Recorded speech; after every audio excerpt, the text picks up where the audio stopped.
AITUC നടത്തുന്ന secretariat മാർച്ചിന് മുന്നോടിയായുള്ള വടക്കൻ മേഖലാ ജാഥ പാലക്കാട് ജില്ലയിൽ പര്യടനം തുടങ്ങി.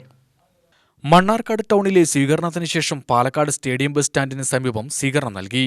കേന്ദ്ര സർക്കാർ കേരളത്തോട് കാണിക്കുന്ന അവഗണന അവസാനിപ്പിക്കുക, സംസ്ഥാന സർക്കാർ തൊഴിലും കൂലിയും സാമൂഹ്യ സുരക്ഷയും ഉറപ്പുവരുത്തുക തുടങ്ങിയ ആവശ്യങ്ങൾ ഉന്നയിച്ച് ജനുവരി 11 നടത്തുന്ന സെക്രട്ടേറിയറ്റ് മാർച്ചിന് മുന്നോടിയായാണ് വടക്കൻ മേഖലാ ജാഥ സംഘടിപ്പിച്ചത്. സംസ്ഥാന പ്രസിഡന്റ് TJ അഞ്ചലോസ് സ്വീകരണത്തിന് നന്ദി പ്രകാശിപ്പിച്ച് സംസാരിച്ചു. വ്യാവസായിക തൊഴിൽ മേഖലയിലുള്ള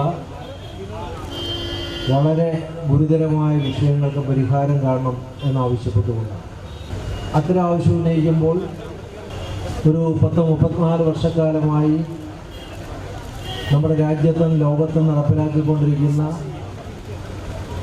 ആഗോളവൽക്കരണത്തെക്കുറിച്ച് എൻ്റെ മുന്നിലിരിക്കുന്നവരെല്ലാം എത്രയോ തവണ പ്രസംഗിച്ചിട്ടുള്ളതാണ്.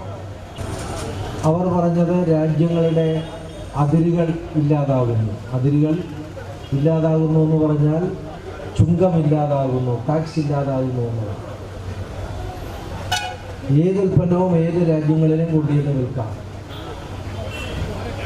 തൊഴിലാളികൾക്കാണെങ്കിൽ ബ്രിട്ടനിലെ, അമേരിക്കയിലെ, ജപ്പാനിലെ തൊഴിലാളികൾക്ക് അവർക്ക് ലഭ്യമായിക്കൊണ്ടിരിക്കുന്ന ഏറ്റവും മെച്ചപ്പെട്ട ആനുകൂല്യങ്ങൾ ഈ രാജ്യത്തെയും കേരളത്തിലെയും പാലക്കാട്ടെയും തൊഴിലാളികൾക്ക് കിട്ടും. ഇതായിരുന്നു പ്രചരണം.